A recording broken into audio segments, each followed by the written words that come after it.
Uh, Christy, Christine, do you hear me? Yes, Okay, let's start.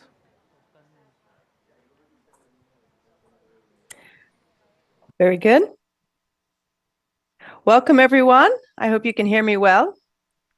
Sorry we can't be there with you. This is Kristen Davis. I'm a senior research fellow with the International Food Policy Research Institute and working with the Nature Positive Solutions initiative.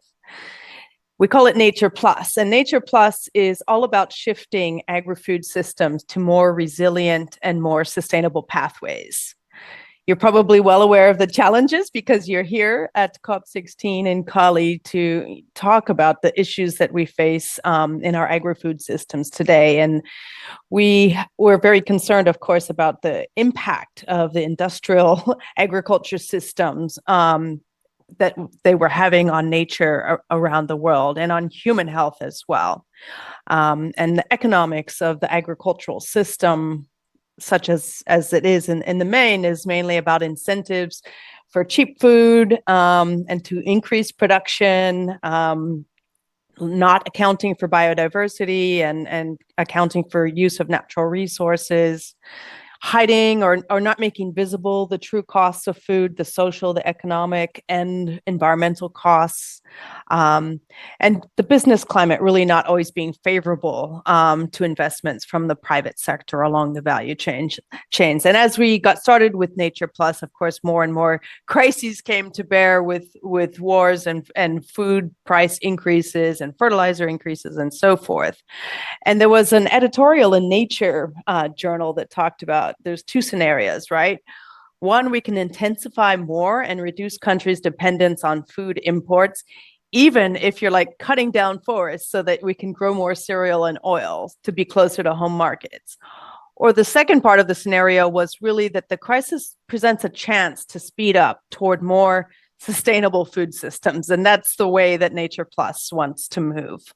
So we created the CGIAR Nature Positive Solutions Initiative some years back, thinking how can we reimagine, co-create with partners on the ground and implement agri-food systems that deliver food, they deliver livelihoods, equitable livelihoods to people on the ground, while ensuring that agriculture is a net positive contributor, staying within planetary boundaries. And so we're thinking about transformational change and how can we impact farms, communities, countries to ensure natural capital is conserved, that we account for it, that the true cost of food is captured, that we support smallholder farmers, indigenous people, and link them to market, not through global value chains, but through more sustainable local food systems. We also want to make sure that planting material is available to farmers in timely and high quality ways with functioning seed systems that are driven by the farmers themselves. We want to adapt the research agenda and priorities for nature positive production systems, preventing degradation of land and soil and water, and really to enhance management of waste and pollution through adoption of circular economy approaches. And we wanted to think about, too, promoting incentives for adoption of all those solutions above. So we have been working a number of partners in 5 different countries in different work packages. The first is about conserving agrobiodiversity in situ and ex situ. Work package 2 is about managing the sustainable management of natural resources and how can we promote that. The third work package is about restoring degraded land, and the fourth is on agro waste management. Work package 5 that I lead is about social inclusion and policy engagement, capacity strengthening. So several of us are here online or in the room today who represent Nature Plus, but you'll be hearing more from those that are coming on now. So I'd like to invite the next speakers to come up. I think Douglas Gayton is going to go first. So welcome to you. And then the speakers who are coming next, Wei, Marlene, Steph, Sudhir, and Pramad Kumar. I don't think there's space for all of you up front, but I think you guys can sort it out. So back to the room, and thank you very much for joining us today. for that introduction, Kristen. I'd like to share my screen, if I could.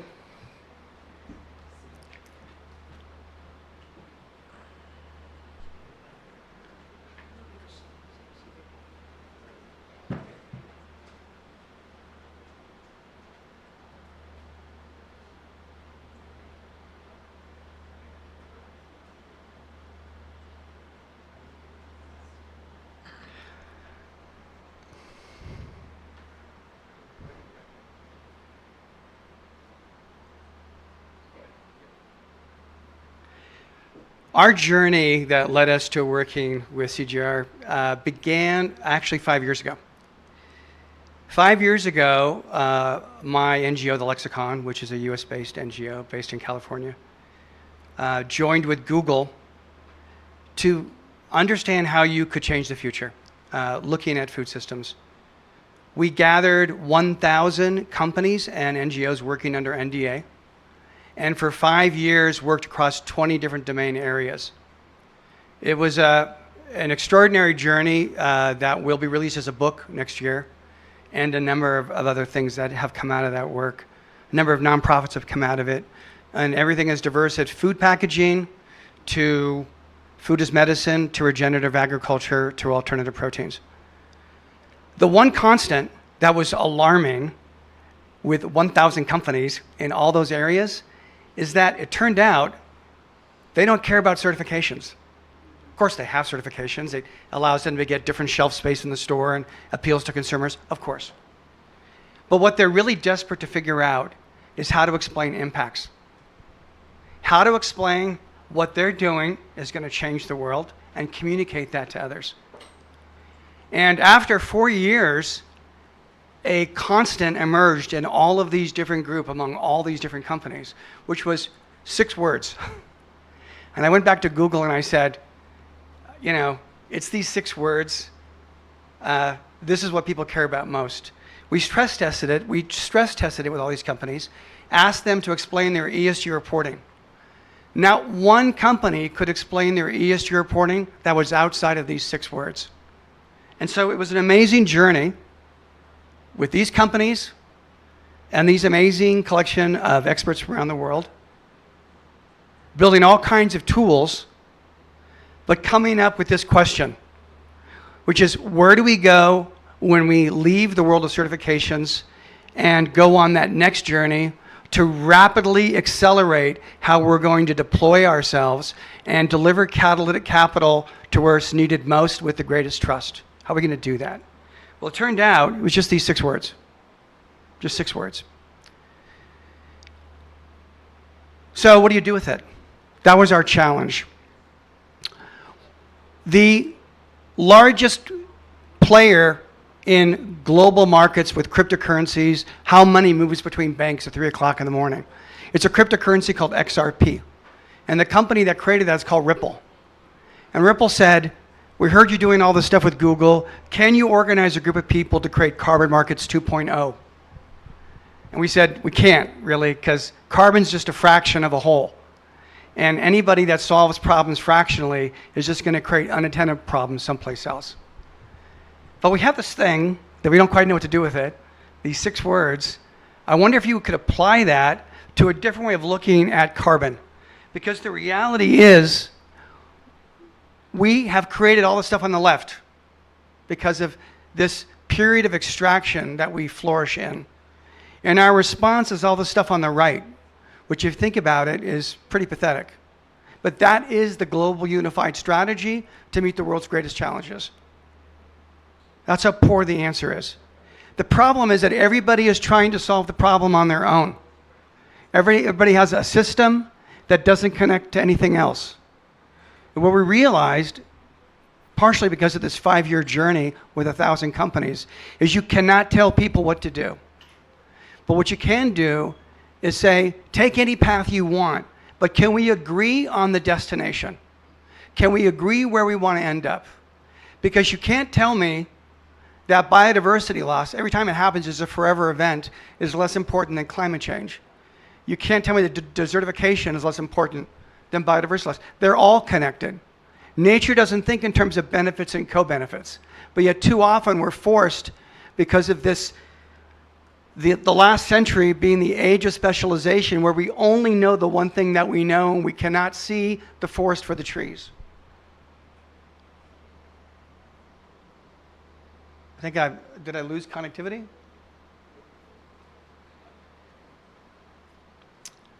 Okay, well, I'll continue without the internet. Oh, okay. So, what we said was,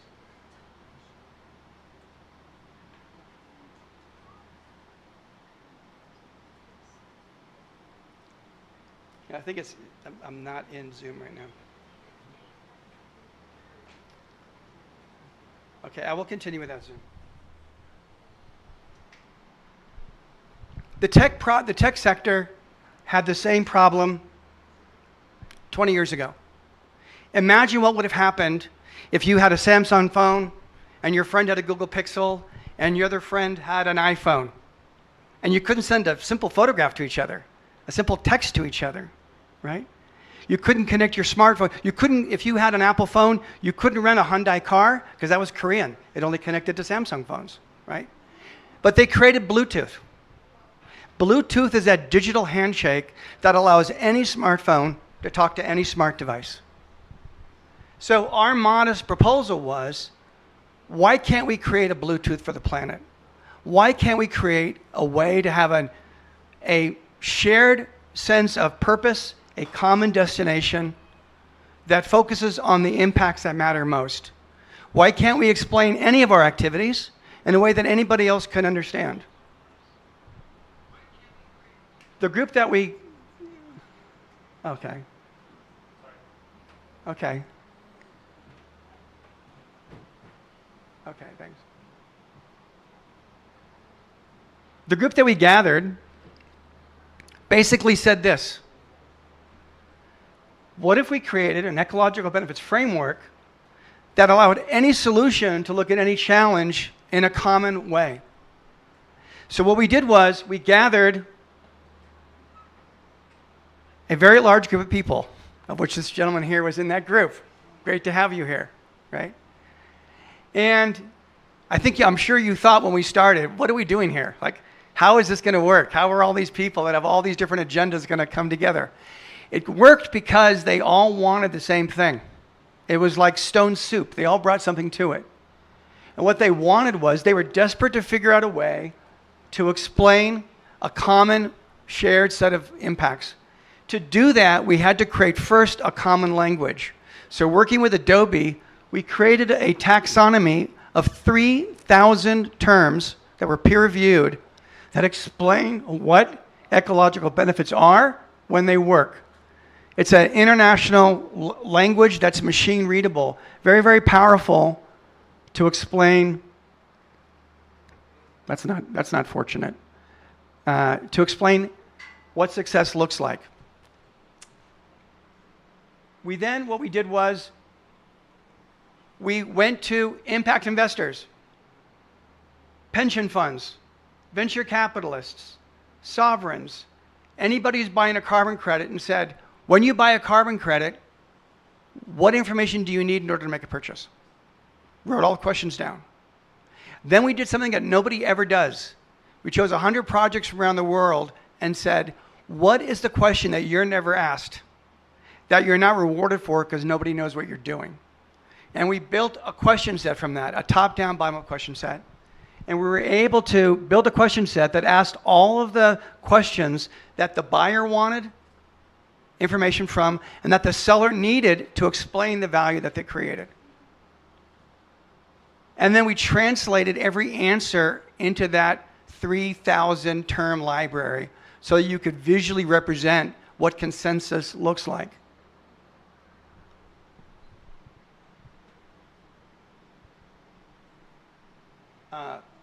Because this whole thing is all fakakta, I'm going to have to stop for a second and get back online on this computer, Marco, so I can show them what that looks like when it's done.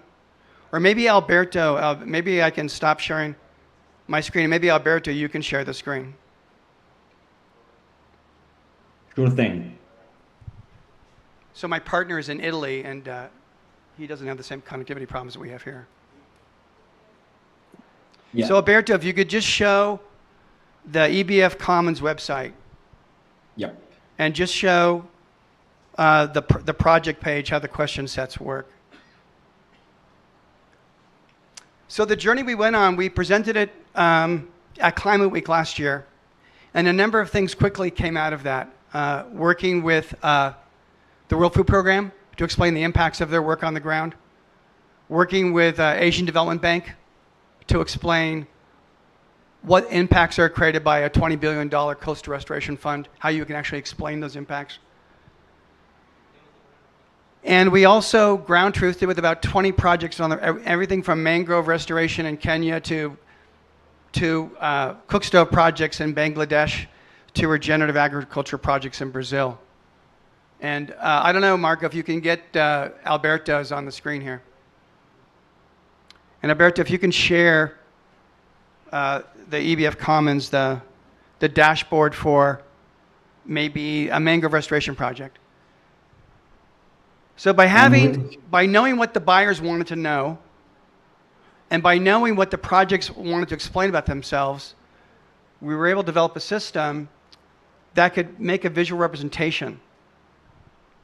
The unexpected thing that we didn't quite know is that often people don't have the literacy or the fluency to understand what it is they're looking at.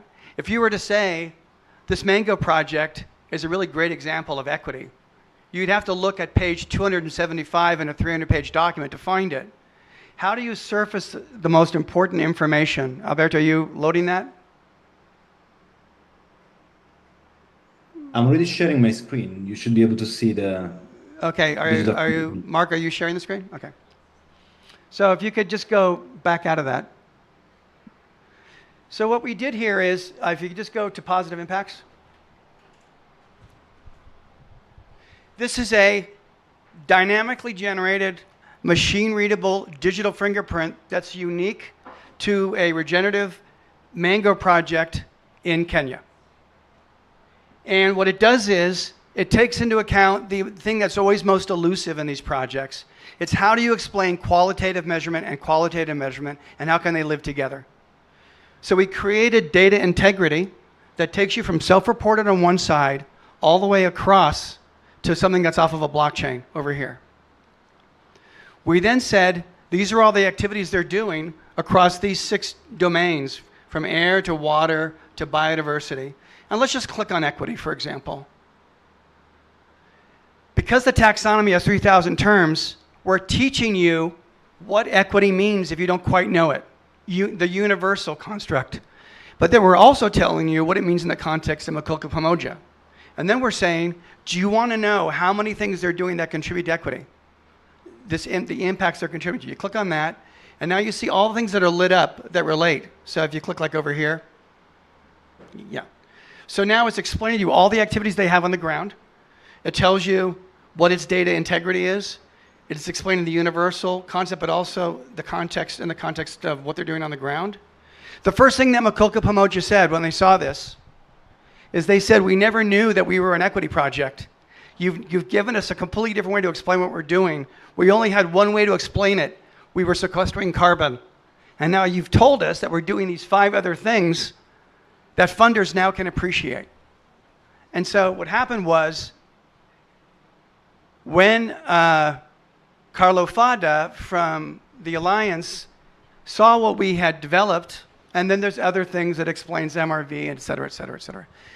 And this is all online, and you can go to EBF Commons, and you can find it, and so on and so forth. But the main point is, Carlo Fada came to us and said, we're doing this work on nature positive solutions. How would you use this for nature positive solutions? And I said, listen, regenerative agriculture, organic agriculture, nature positive solutions, agroecology, climate smart. These are all orthodoxies. If you were a religious scholar, you'd say Protestant, Lutheran, Catholic, you know. So these are, do you till or do you not till? Do you weed or do you not weed? Or how are you doing this or that, right? Not to besmirch any of these. These all are really valuable, but they're all constructs that people use. None of those constructs are very good at explaining, and therefore, what happened. The ecological benefit framework doesn't tell you how to do a practice, how to measure. It simply says is, let us help you explain what you're doing so that somebody else can understand it in a common language where you could use it to explain the making of a car tire or the growing of a crop or the safeguarding of a forest. You could explain everything across that backdrop. And so that's where our journey began. And then I'll pass it over to you guys to explain what that journey was. Thanks very much, Douglas. Hi, I'm one of the people implementing the Nature Positive project in Colombia, and I work with the aspects that have to do with the use of agrobiodiversity. And one of the things that I would like to say to you, Douglas, is that I would love to have the framework develop something that will communicate the following to a consumer, that some of the potatoes, for example, that are grown by women farmers in Cumbal are very special. There are chaucha potatoes, and I'm sure that, of course, Steph knows a lot more about potatoes than I do, but they are very, there's a preference for them. As I said, they are grown by indigenous communities. The women do the seed saving, and they are grown also under conditions without external inputs in most cases, and they are grown in multi-cropping systems or accompanied by other crops nearby. And so I think that it would be a very pragmatic application on how to show all those things that are really valuable through our eyes, but it could be also valued by the consumer. And there is one of the women farmers from Cumbal who is just coming in. Alegría, Chiram, please, avanza. Anyway, so that's one answer as I see the application of this framework to this very pointed example in terms of use. Yeah, one of the challenges that you have is that when people fund things, they want measurement, quantitative measurement. And often that measurement comes at a cost. Yeah. And often that measurement devalues indigenous knowledge. We certainly see that in carbon markets. People are very proud of having things like DMRV, where they can measure things from above the canopy. And whenever I talk to indigenous people, they always say, what's wrong with measuring things below the canopy? You know, instead of DMRV, why not IMRV, indigenous measurement? It turns out we've been doing it for thousands of years, right? But there's this global north kind of devaluing of something that doesn't have a technology intervention attached to it. And it's almost like we don't trust what we see. And so it's really, it's a rethinking and revaluing of what information, how it's valuable, and how you mix the quantitative and the qualitative, which is for your farmers is such a challenge. Yeah, okay. I don't know. Anybody else? Steph? Or-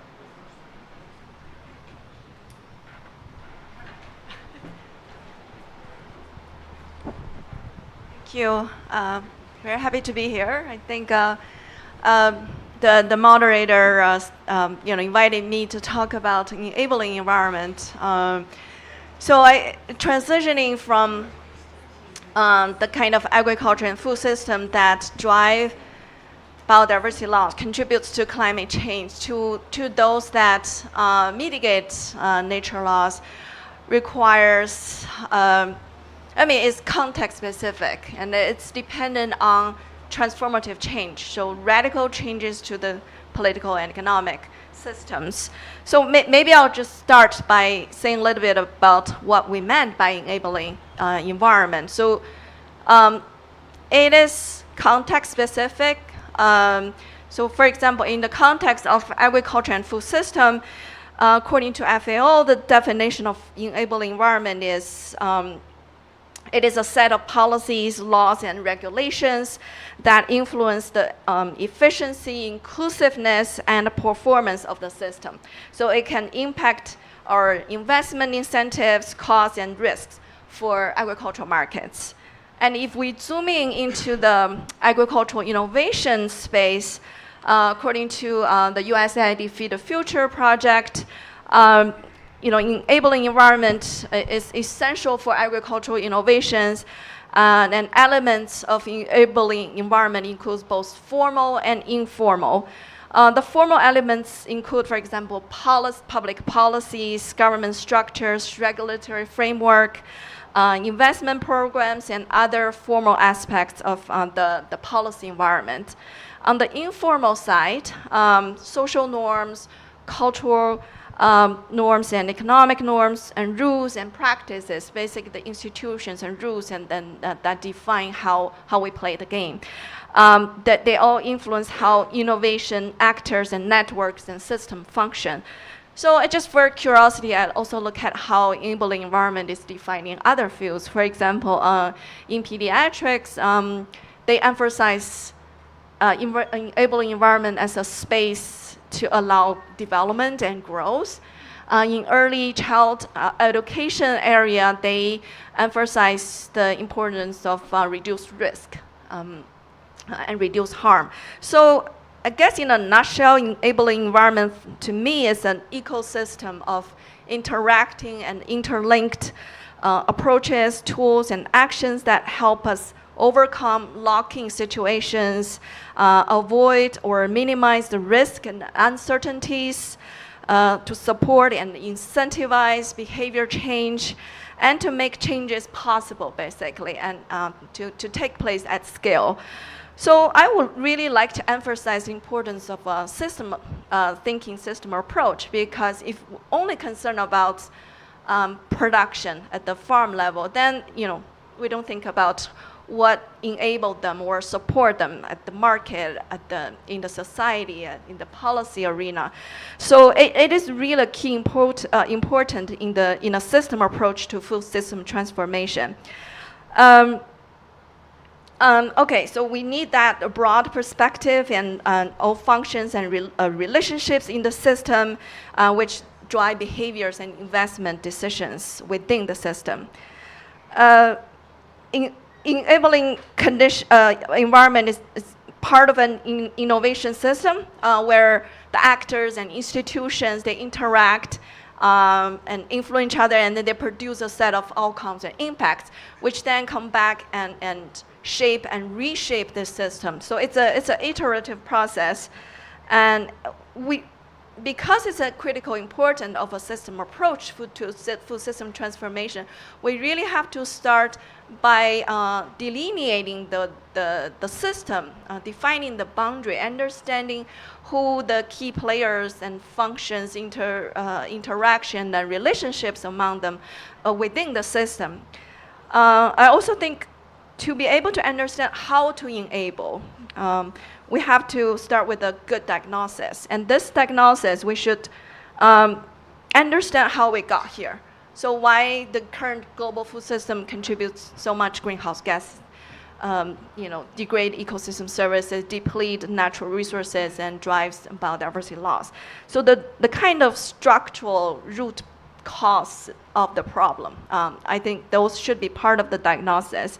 And what are the motivations and constraints for different stakeholders, different groups of people, like women, gender and youth, and marginalized people, and the barriers to change. So what I think we really need to pay attention to in such diagnosis is to identify the structural or systematic conditions or factors that are essential to incentivize changes and trigger behavior change and mitigate risk and uncertainties and barriers. So an example of institutional condition important for encouraging nature-positive solutions is, for example, secure land tenure rights to at both individual level but also collective level, And it may be an important market condition for mitigating risks in insurance. I'm just giving an example, and these are very context specific.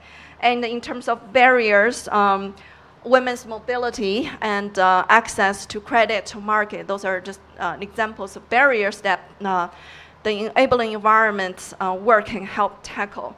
So if I have time to just maybe give one example of enabling environment condition that I want to draw attention to, that would be our fundamental economic system. So yes, the perfect economic system that's based on extraction, right? It really privatize the profit but socialize the cost. So yeah, so we all know, we're very aware about the externalities, the negative, both positive and negative externalities of agriculture and food system. But a lot of these negative externalities are hidden in the sense that they're not captured by market prices. They're not captured in the economic accounting system. So in a lot of cases, the market is sending the wrong signals. That's encouraging the production of more of the so-called cheap in the sense it's the production, the prices are low, but they're not even compensating the input from the farmers. Not that they're affordable, they're just cheap in that sense, but also producing the food that are not healthy for consumers. So they're hurting our health, they're damaging the environment. So in 2018, the UNEP initiated a study called TEEB, the Economics of Ecosystem Service and Biodiversity for Agriculture and Food. So their landmark report is called TEEB for Agriculture and Food Evaluation Framework. So this is really trying to promote comprehensively, with a universal framework to consider and evaluate all the costs and benefits of food system, the negative and positive externalities of food system. And to make those hidden costs visible is the first step toward the transformation.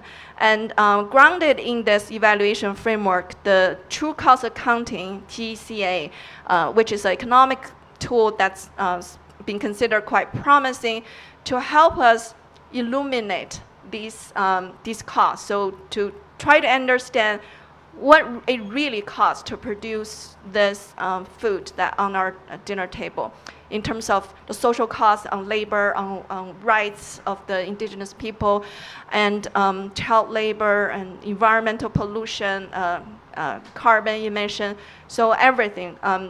So to the extent the data are available, this approach is as comprehensive as it can be.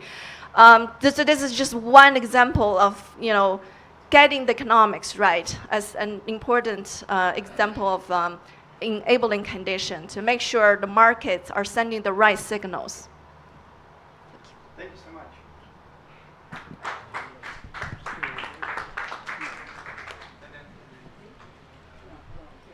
Yeah, you will talk about then I.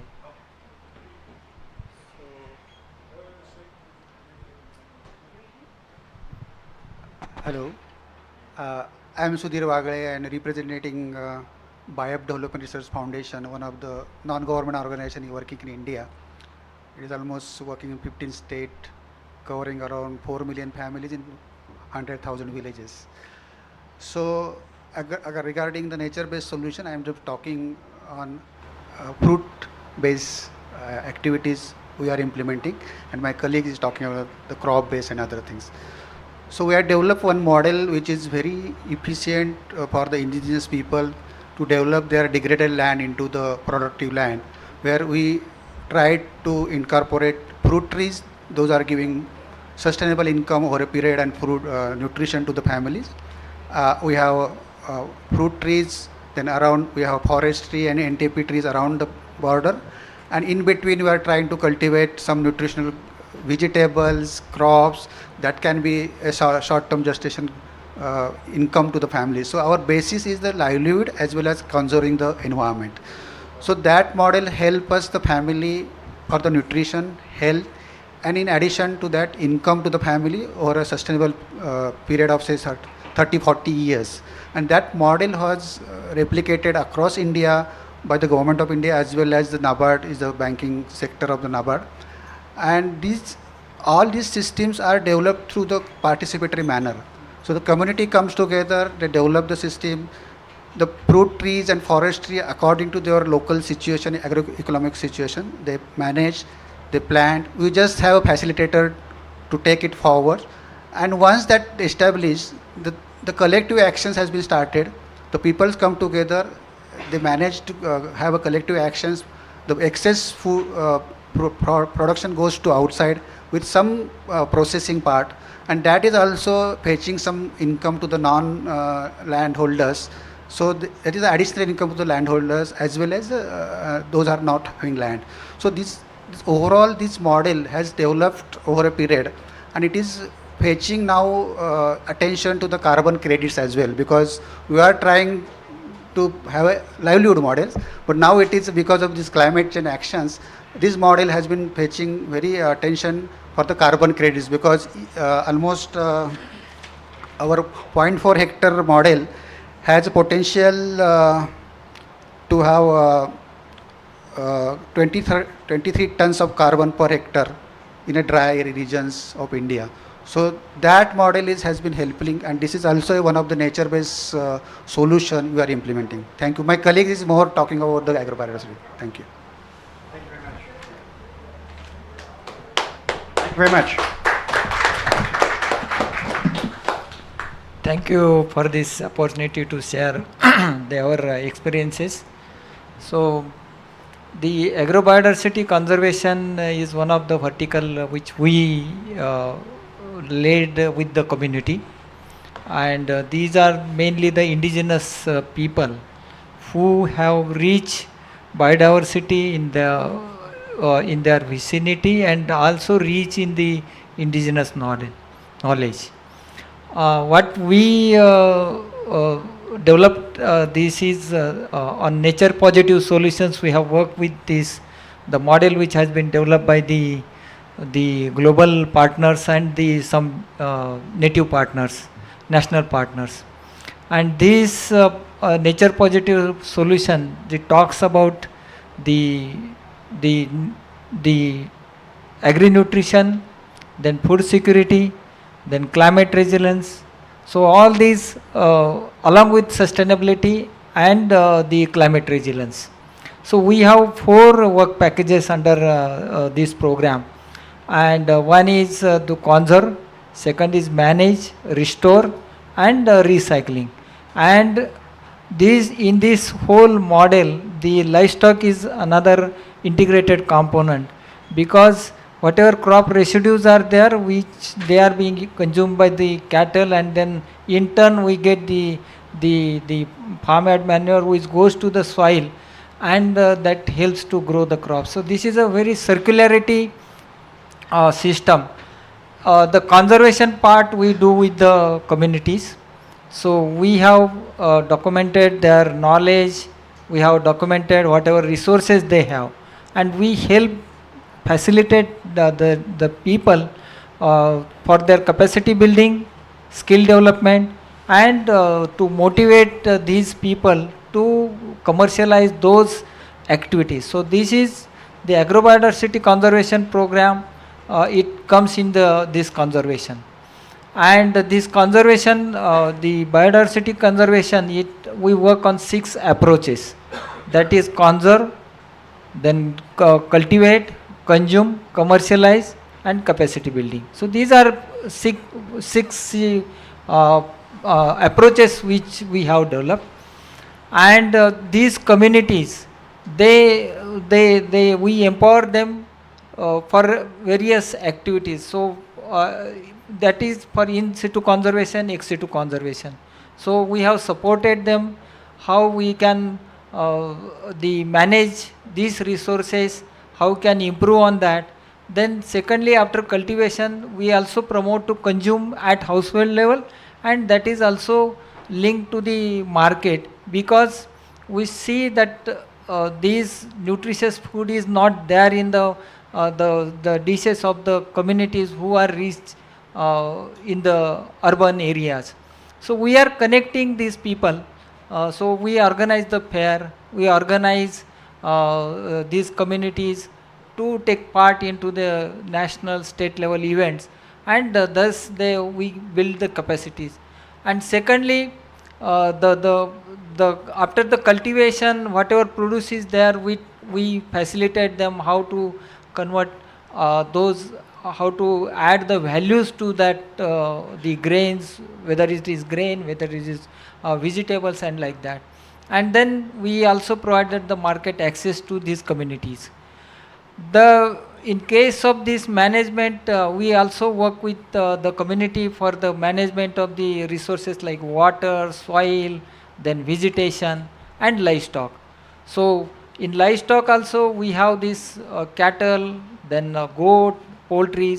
So we encourage them how that can be integrated with this the farming system. Then in restoration and recycling, we have built up the community organizations, the farmer producer organizations, and through that we scale up this program. So we have the seed systems at the ground level, and these people, they manage their seeds, and we also facilitate how these seeds can be produced on a larger scale, and that can be made available to the other areas where we can grow this nutrition rich variety. And to hold this program, we have this research angle as well. So whatever these varieties or traditional varieties they are, we have the evaluated for the various characters like nutritions. So based on these nutritious characters, like some of them are rich in the minerals, some of them are good for the various medicinal purposes and like that. Based on that, these communities, they go for the commercialization of these the native varieties. And the very important factor, another work package is recycling. So whatever the biomass is there, that should be utilized in a best way. So one is the biomass, it goes to the cattle as a fodder.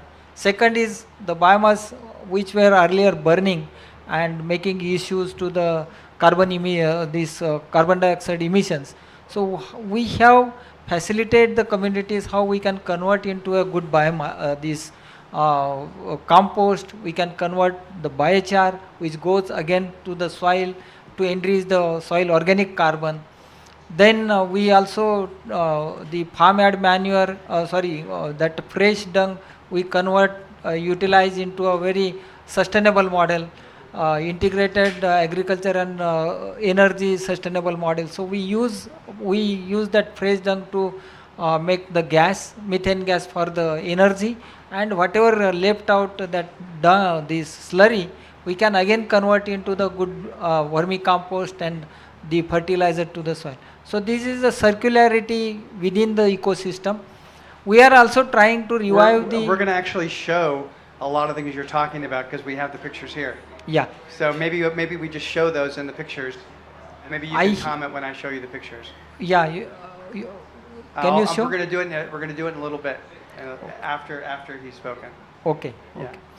So this whole package we are implementing with the communities, and there are some learnings from this program. So one is being a community-led program. So the ownership goes to the community, and that is what it is a sustainable outcome in the conservation and management of the bioresources. Second is agrobiodiversity can lead to nutritional security because the varieties, they are very rich. Not only the cultivars, but we also focus on the wild species. They are available into that. So how we can bring those into the dishes of the community. Then it is opportunity for livelihood because these communities, they are engaged in the cultivation, commercialization of these traditional food and traditional the products, and they are linked with the the other market access so that they can generate some income. And third is the climate resilience, because these land races, they require minimum inputs and resilient to biotic, abiotic stresses. So that is what they are, climate resilience. And the very good thing is this program we have implemented in a degraded the areas, so not polluting the environment. The third, we have the issues of knowledge transfer. So intergenerational knowledge transfer is very important, and we have added this component to the school program. So where we organize the functions, and the children are educated more about this nature positive and conservation program. The on-field evidences of conservation, utilization, it has led to upscaling and also the policy changes.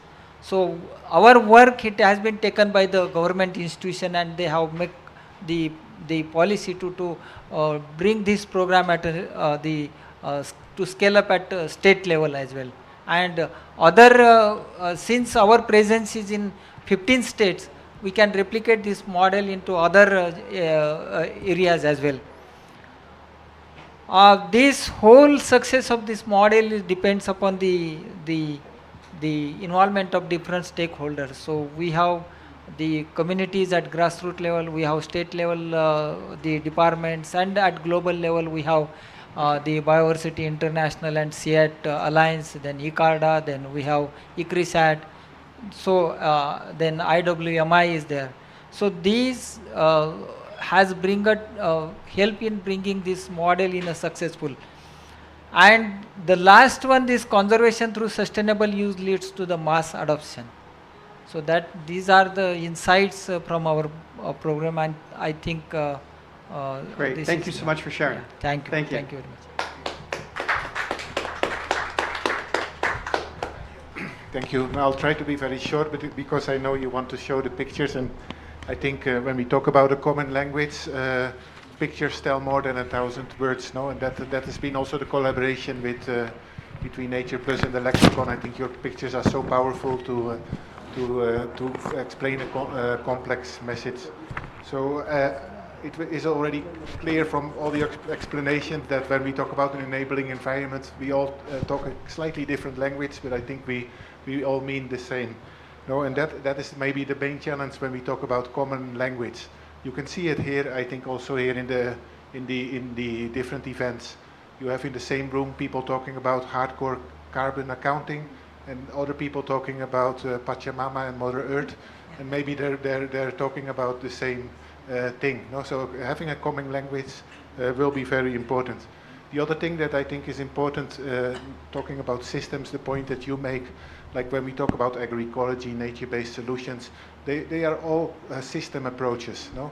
But we beyond the carbon and the water and all the things that we can measure, we also have to think about the soft systems. No? And the soft systems is kind of the second wing of the eagle. That is for example, how we take collective action, how people make decisions. For example, when we talk about the seed system, how seed systems are often based on social trust and those elements. So not only the hard system, but we also have to look at the soft system. And then a question that I think is for all of us to kind of think about now, like when you talk about mass diffusion, and in the CG we talk about scaling and scaling readiness. It's relatively easy to scale a variety or a technology that you can measure and track, but highly complex innovations that look at system change that are also highly context specific, how do you scale those? No? So it was already a challenge 20 years ago in integrated pest and disease management, and then people designed the farmer field schools kind of to think about scaling. How do you bring complex technologies and messages to an audience? But when we talk about nature-based solutions, the challenge is maybe even greater. So I think elements like co-design, participation, intergenerational dialogue, bringing local knowledge but also new technology together and learning across communities will be essential for the enabling environment. All right, thank you so much. We have just a little bit of time left. We want to show you, maybe we can share the screen here. To ground truth, how we would apply an ecological benefit framework to nature positive solutions. We went around the world over the past 8 months, from Kenya to India to Colombia, to really look at what something looks like when it's successful. There is no common language of what nature positive solutions are.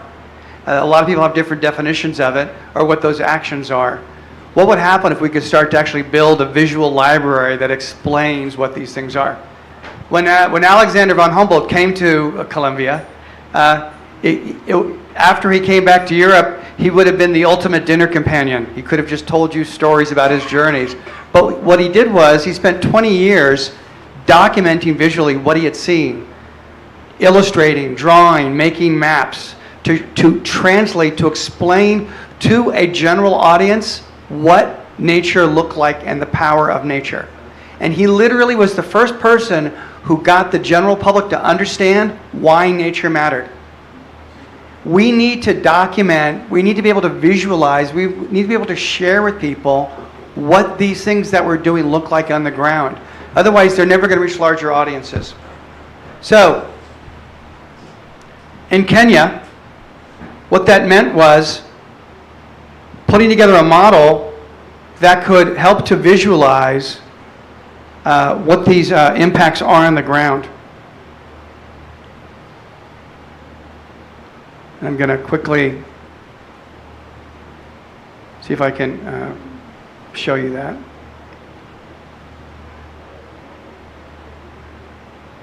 So in Kenya, CGIAR and the Alliance of Biodiversity and CGIAR have created a tool called the My Farm Trees app that helps farmers on the ground. So that when they're planting forests, this is in Turkana, they can actually track that development. So that when a funder, for example, is supporting something, they can actually see the impacts, which we're going to show you in a second, of what that activity is. So while we went around Kenya documenting what success looks like, we were also understanding what information can be gathered when you're trying to ground truth ideas. That is always the big challenge. The platform that we've launched explains that visually in each of those contexts that I said. I'll quickly show Colombia because we're here in Colombia. And also because Marlene and Everett, who are here, really made this happen. Obviously starting at Future Seed and CGIAR and their work that they do there, but really looking like, for example, in the Andes at indigenous peoples. Something you might know, Alegria, something you might know something about Alegria since this is your town. Yeah, so Alegria, thank you so much for being here. And there's some other amazing images that we did also with you, Alegria, so thank you. Muchísimas gracias. And so, La Chagra, by explaining what these different stories are, also allowed us to be on the ground to see what information you can gather, right? And so what I'm going to do is, I'm going to pass this over to Alberto, but before I do that, I'm actually going to show you how you can actually visualize impacts. Is that this is a live platform, the Lexicon of Impacts, that went live today. So you could go to lexiconofImpacts.com after, and you can actually look at all of the interactive elements we're going to show you. And so Alberto, maybe if you share your screen, you can walk us through the impacts of just looking, for example, at maybe Colombia would be an example. Of course. Hello everyone, can you hear me? Yeah. So again, this is a live website that launched today. Yeah. Can you also see my screen? Because unfortunately, yes, we see your screen. Okay, fantastic. So before going direct to the actual impact, I want to give you a quick tour of the platform that we just launched. So I would just look at the impact tracker. Yeah. So Over the past 6 months, we worked with the team of the Alliance, IFPRI, IMI, SIP, and all the centers that are working on nature-positive solutions. And we went on the field and we worked with all the scientists and the people that are working on the nature-positive solution initiative to translate the work initiative in a common language that could help explaining both the practices that all the farmers and the scientists are carrying out in all these different locations, but more importantly, the impact. Because you see, tonight we have been talking about nature-positive solutions in many different ways, and it encompasses so many different impacts, so many different activities that sometimes it's confusing when different stakeholders talk to each other. So this is the first step to create this common language that could help different stakeholders, funders, and people on the ground to speak the same language and understand what they're talking about when they talk about nature positive. This is the project that the Nature Positive Solutions Initiative is carrying out in Kumbal. This is the impact tracker, we call it, because you can track what the impact of the project, what impact the project is generating over time. You have a first screen in which you have an introduction of the project. So what are the goals, where we are, what is the goal in terms of the ecological benefit, and what are the partners that are involved. But then you can go on the interventions, and in interventions, you can see the digital fingerprint of this project.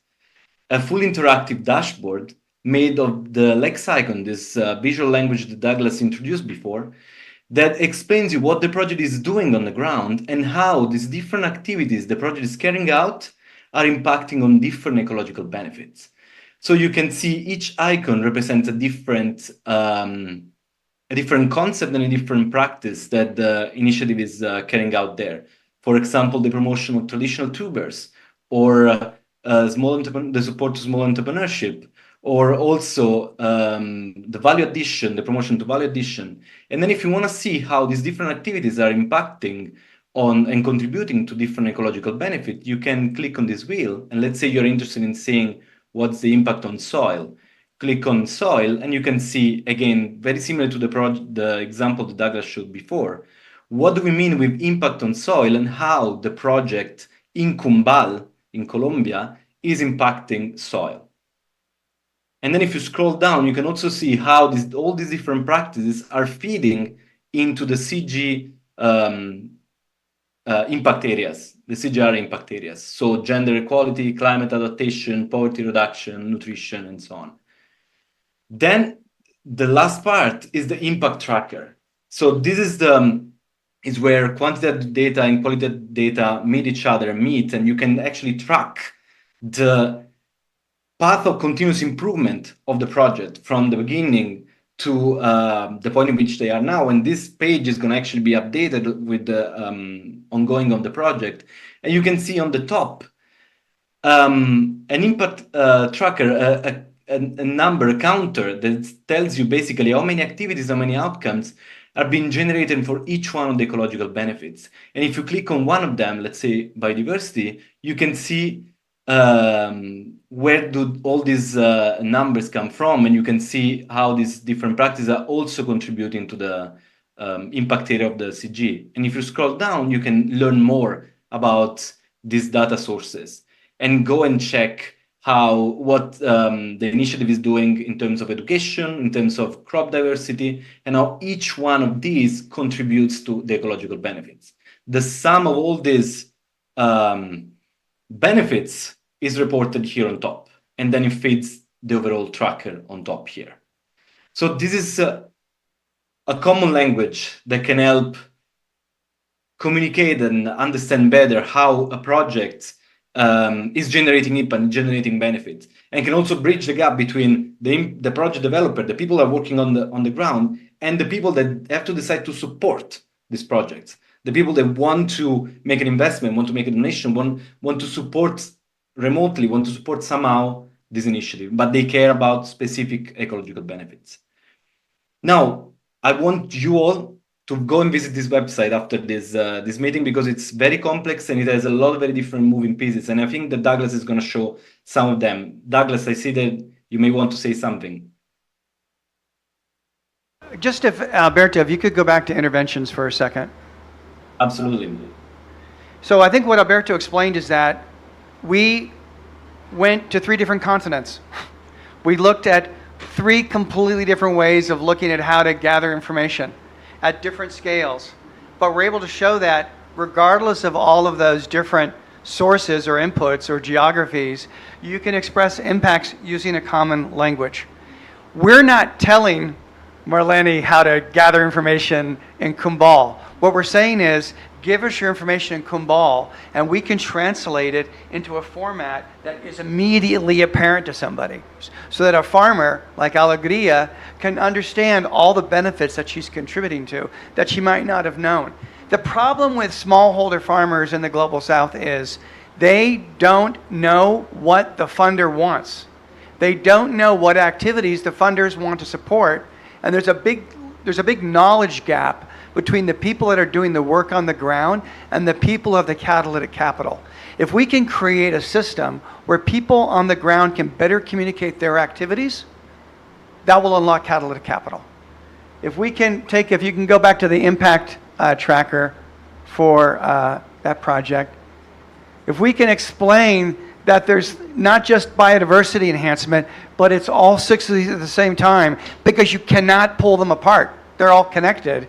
If we can get people to start thinking of things and understanding their relationships holistically, that's powerful. Now, if you go back to the interventions slide, what does this mean for CGIAR? Imagine if we could get CGIAR to do this across all of their reporting. Scroll down.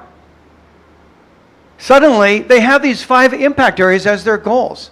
But yet the ways that CGIAR is gathering that knowledge is different with every single institution.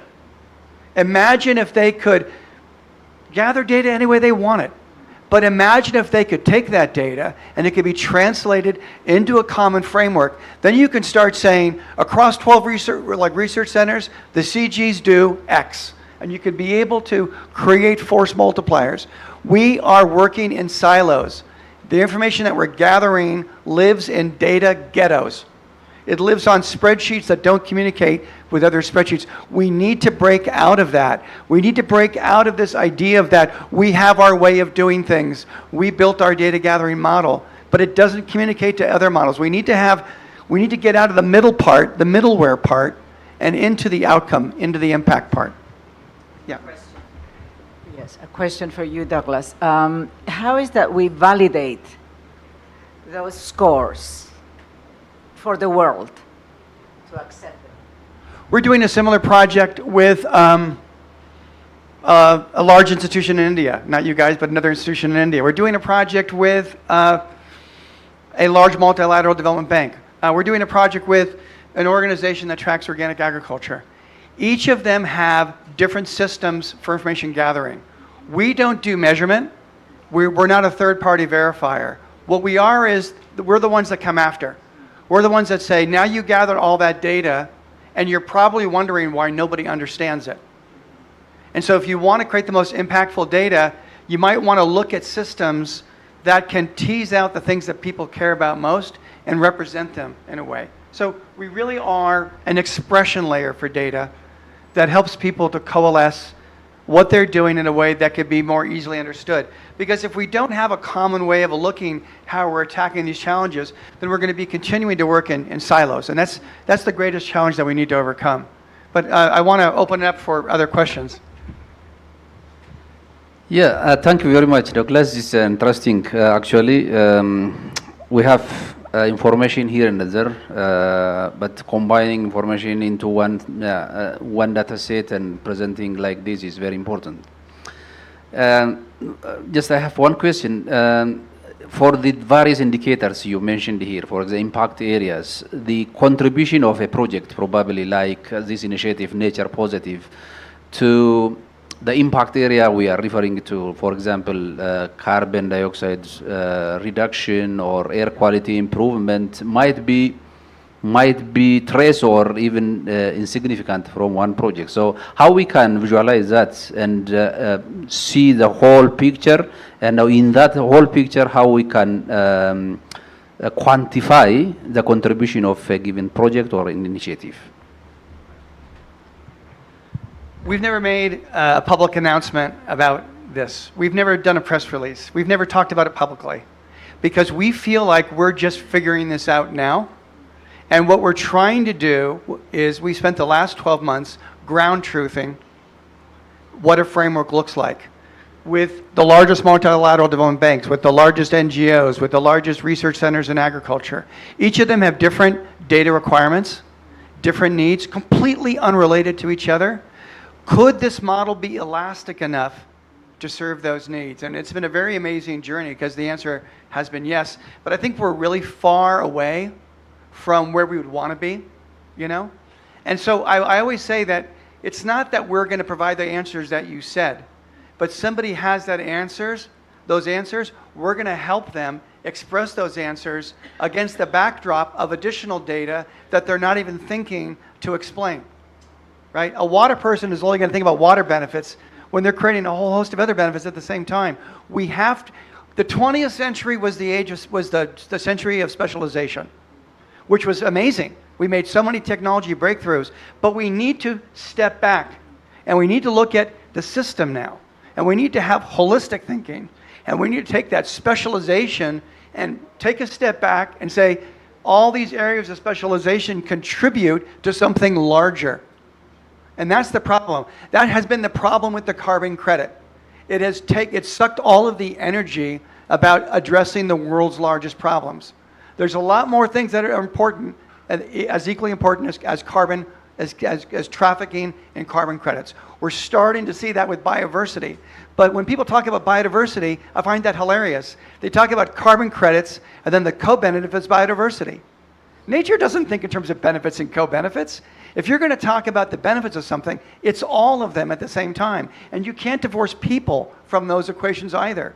It's the problem with these simplistic models that are created by specialists that are only looking for validation in the one area of their expertise instead of thinking holistically. We need to break out of that model. Yeah. And I think you're ready to disagree with me, and I'm really looking, okay, I'm hoping you are. Thanks, I love this, by the way. And I'm just curious about like how scalable. Like I'm thinking of something like eBird, where you can get all this data, and they have ways of visualizing it. But how do we sort of scale this? And I guess my mind goes to sort of an individual farmer or community science-based level of how someone might be able to visualize a project that they're having without having sort of big institutions, but more on an individual level. Okay, I'll tell you a funny story. When we started our work with Google on regenerative agriculture, we had 200 amazing, mind-boggling people in the group. And the one group on measurement spent 3 months just talking about soil aggregate. And I said to myself, we don't have 20 years. In their minds, they had 20 years. Finally, the one guy that never spoke, who had been at the USDA for 30 years, I finally said to this man, Wendell Gilgert, my hero, I said to Wendell, we do not have 20 years with this group. How are we going to define regenerative agriculture? And he said, well, when I go on a farm, I walk out to the middle and then I close my eyes. And I said, what are you doing? He said, I'm counting birds. Because if there's birds, there's insects. If there's insects, there's vitality in the soil. He said, we do not trust what we see and hear.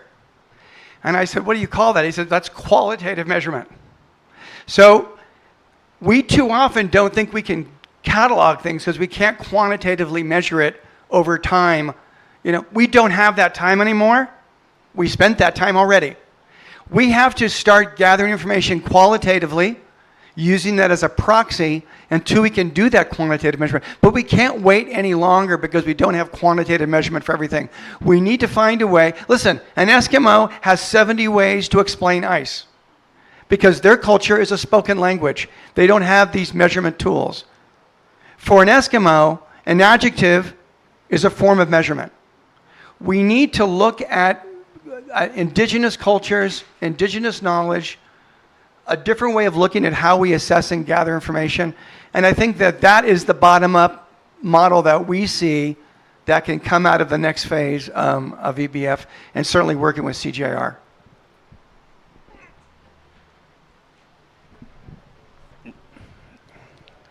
Douglas, first of all, wonderful what you, really visionary what you're doing. So thank you for this amazing work. Actually, I have 3 questions. The first one is, do you see the possibility of actually getting real Earth impact accounting sort of on the balance sheet through this system, so that now you have the ESG report, and then you have the financials, and everybody looks at the financials. But in the end, if there, of course, it needs a policy, but could they be integrated so that we really know what the impacts of a company are on the balance sheet, on one balance sheet? Well, yeah, so it's a great question. So if you go to ebfcommons.org, you can go to a tool that's on the dashboard that says financing ecological benefits. And it literally answers that question. We took impact investors, pension funds, VCs, we took family offices, and we asked them, if you were going to fund something, what are going to be all of the things that you would need to have? So if you go on that, you can actually choose to be one of those people that's funding it, and you can see all the decisions you make. It breaks down the entire value chain of that decision and explains to you what is in the head of a family office or an impact investor or a company that is doing reporting and making investments in the balance sheet. So Alberto is showing to you right now. So if you go to ebfcommons.com, you can see that. What I will say is this. This morning, there was the Financial Times had a gathering to talk about how you finance biodiversity. And it was an amazing panel because they didn't have the answer, right? And the answer is you have to first get people to understand what it is they value.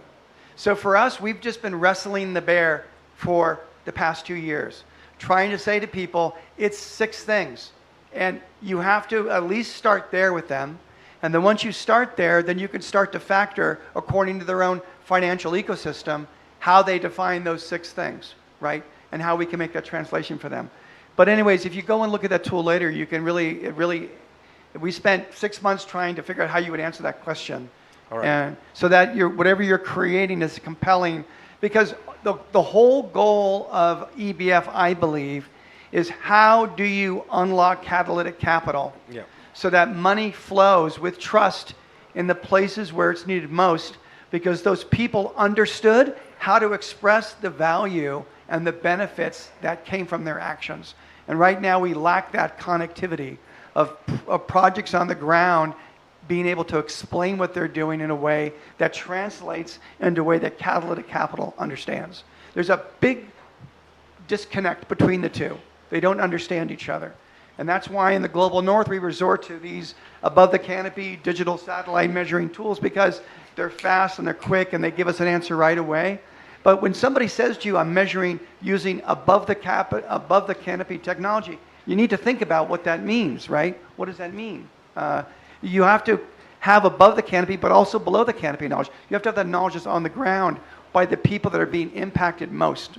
And we need to find ways to bring that qualitative, the value of the qualitative, it's so cost effective, with the value of the value of the quantitative, with the value of the qualitative, the meaningfulness of data that's captured by people on the ground that are empowered by the capturing and owning of that data.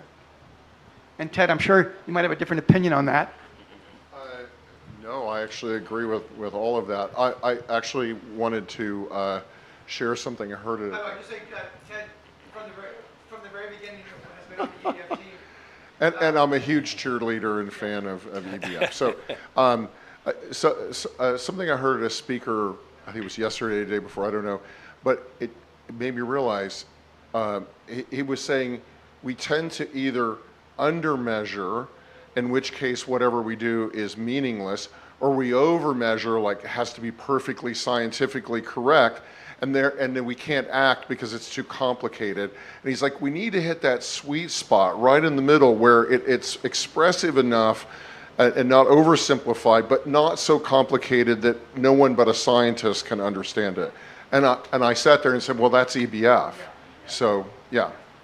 Yeah, EBF doesn't tell you what information to gather or not gather. It just says that if you want to communicate that to the largest possible audience, that's right. what becomes helpful. Right. Yep.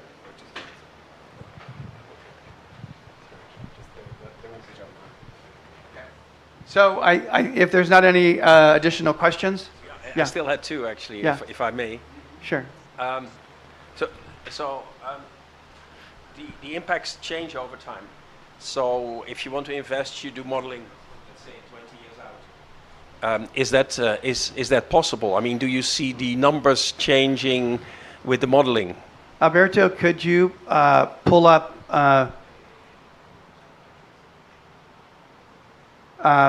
the World Food Program sim? Could you get World Food Program loaded? So there's two things that happen. We finished the first sprint with EBF. We were able to make a digital fingerprint. We were able to explain a snapshot of what somebody was doing. But the two things that happened right away is that some difficult, smart person like you said, you're missing the two key parts of this impact. One is the spatial, in other words, in place, and the other is the temporal, over time. And so while we haven't done it yet for you guys, we build now entire models that explain spatial temporal relationships of EBF. The first one that we did was in Chad with the World Food Program. Extremely difficult project where they have a lot of climate problems and a lot of political instability. So we wanted to explain in a place over time what happens, and with the data that we were gathered, we were able to make a visualization of that. And so I had written place and time, but then this guy made me chase it to spatial and temporal because it sounded, spatial and temporal sounded more scientific. So if you launch this, it hasn't been publicly launched yet, but you can get an idea. So, this invention that they're doing in Chad, explains that it's I'll just keep on clicking through. We're going to only spend about 2 minutes on this. So you can actually now see this is now, it's physically, the data's in situ, and if you look on the far left, it will explain to you about the Sahels, and then get more detail in Chad, and then in any one of these interventions. So if you go across the bottom, this is this timeline. If you want to look at the current challenges, you can see that everything degrades over time. And you can see they had a very difficult time explaining when they look at a challenge, what are the lenses that they use to look at it. And so this is what we're going to be doing with you, right, as our next step, right? And so if you go look at adaptive planning, I think the adaptive planning is the most interesting of all of them. They have all these initials that explain all these interventions that they do. But now you can see each intervention. You can see each intervention and it explains each one. And it shows what each intervention addresses across the map. And so, so yes, if you click on one of those things on the left there, well, it's not going to do it for that. But anyway, so yeah, so spatial temporal representation is, it was like our big learning that came out of that first phase. So that, and also being able to create an impact tracking over time with a baseline over time, which is what we did with the CGIAR. So beautiful. The problem with information is that if we get a 300-page document, we're never going to connect the information to the other parts. You have to, this is a 300-page document, but the information is only delivered at the exact moment when you need it. And that's the problem with linearity of books, is that linearity of books delivers information in a way that actually is not how our brains work. Our brains work associatively, and they're highly contextual. Otherwise, we don't retain the information. If the action and the outcome are too far apart, we forget what the action was that led to the outcome. So everything that we do here is really much, it's a different way of looking at how you represent information, so the action and the outcome are closer together. One last question, please, and probably Ted will probably weigh in as well. But so there's a gazillion projects out there. Have you already figured out the AI to put them in the machine so that they are translated to this matrix? Oh, sorry. This is a classic case of why you would use AI. Because if you had AI, Alberto, can you go to the question set on the EBF Commons website? We built modules with questions. So this is about land use. This is about this. And we ended up with 95 different modules. So if you just click there, yeah. So each of these different modules we built, right? But they were handmade, right? Imagine if you had AI and you said, I am a mangrove restoration project in Cambodia, and there's a component of birds. There's a flyway with birds there, right? And it would literally say, okay, we have to have a module that explains that it's a flyway. We have to have a module that explains mangrove restoration, a module that's Cambodia specific, so that would be mangrove-Cambodia. And then it would dynamically generate the question set. That's what AI would be able to do.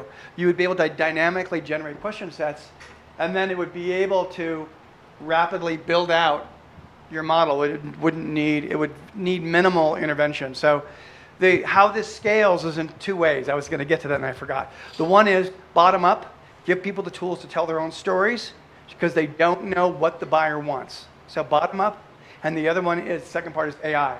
And that's the top-down part of it. Yeah. Yes. That adaptive planning thing that you said was just in beta. Like, how do we? Because a lot of people are trying to do climate adaptation planning, and doing that very thing, visualizing temporal and spatial. So is there a module on that helps other users to sort of think about how they could do that in their own planning processes? That's what the Lexicon does. That's one of our things that we do, is that we build those for people. But ultimately moving forward, I don't know if you have the dexterity to go back to the World Food Program thing, Alberto, but ultimately that would just be a representation that comes out of an onboarding. We call those question sets, right? The sets of questions that if you can gather the information in the right way, it'll generate the outcome. And so it should be able to generate something like that from a toolbox of different assets that are there, right? Yeah, I want like 10 steps on how to make that happen in your project. Oh, it's more than 10 steps.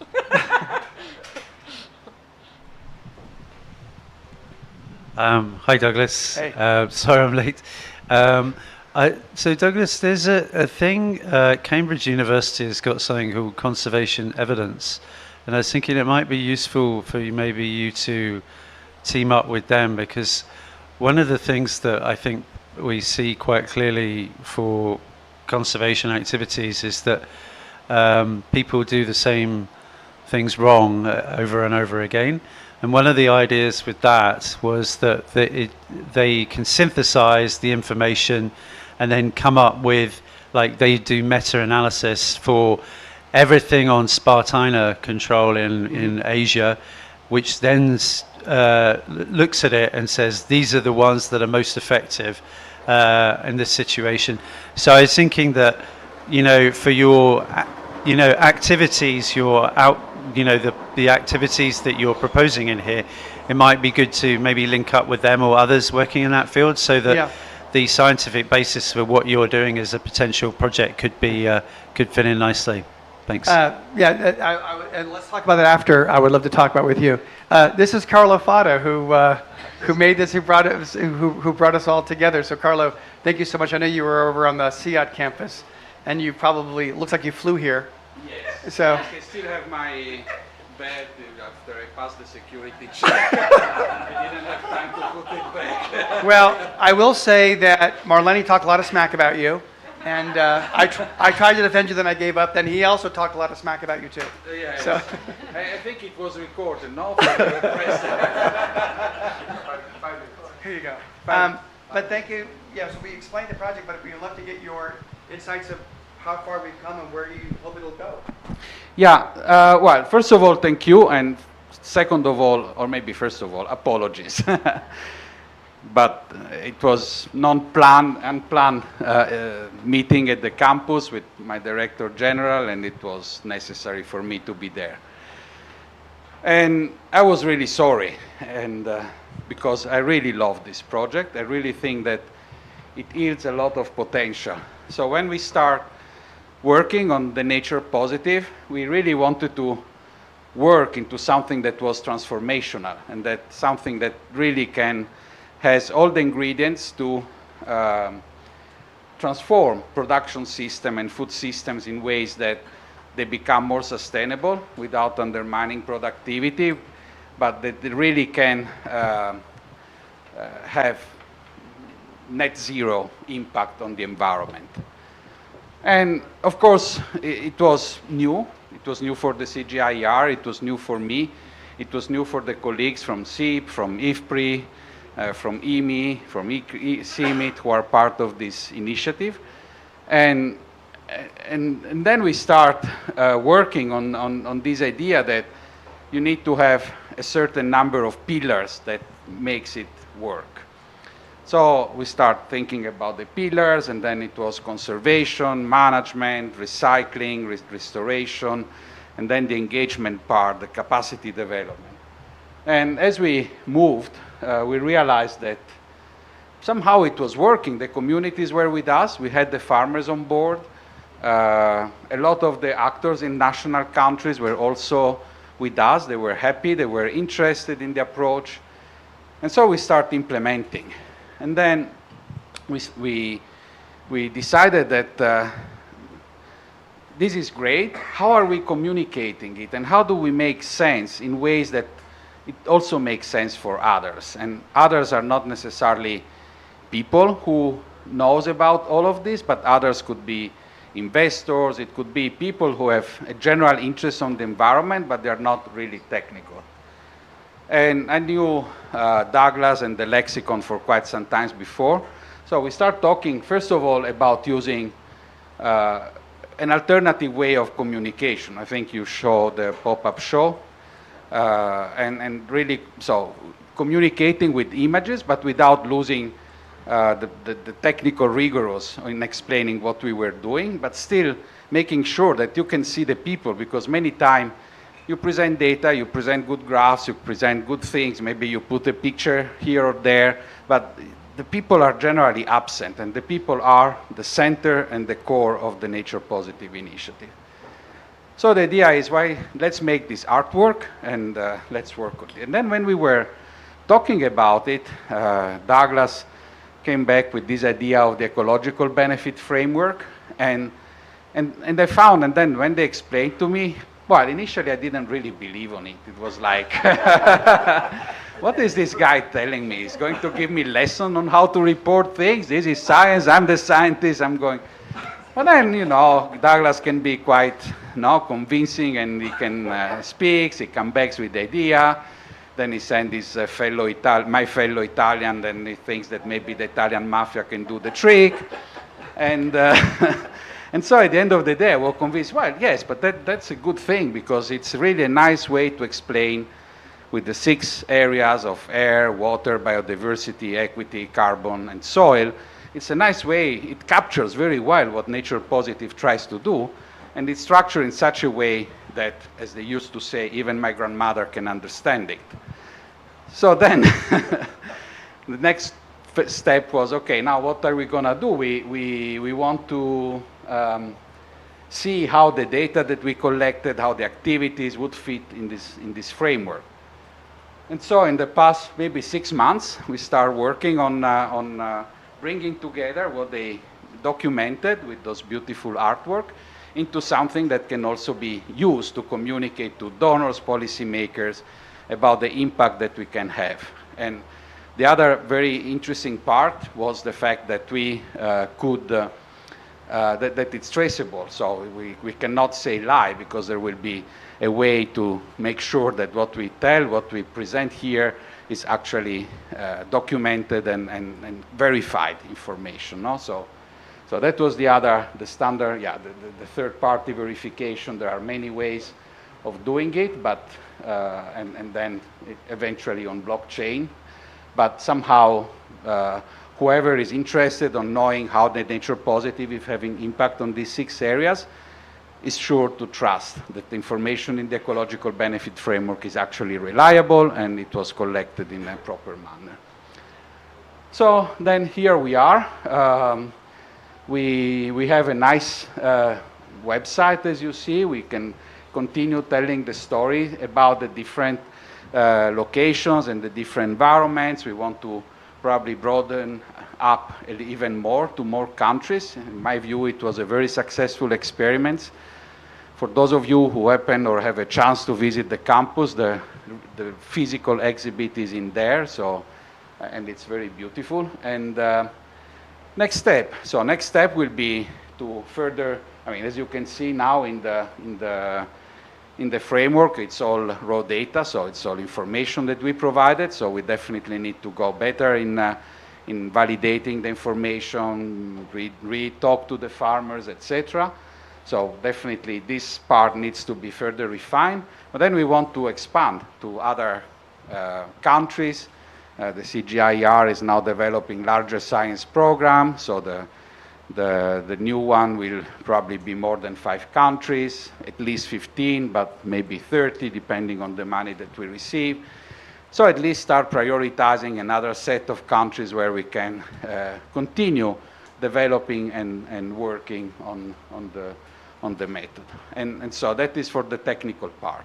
For the art part, we want to publish a book because we think that these are worth it, and we think that it's nice even for general public to understand in a very simple way, but through images, what we are trying to do, and maybe inspire others to also go with us.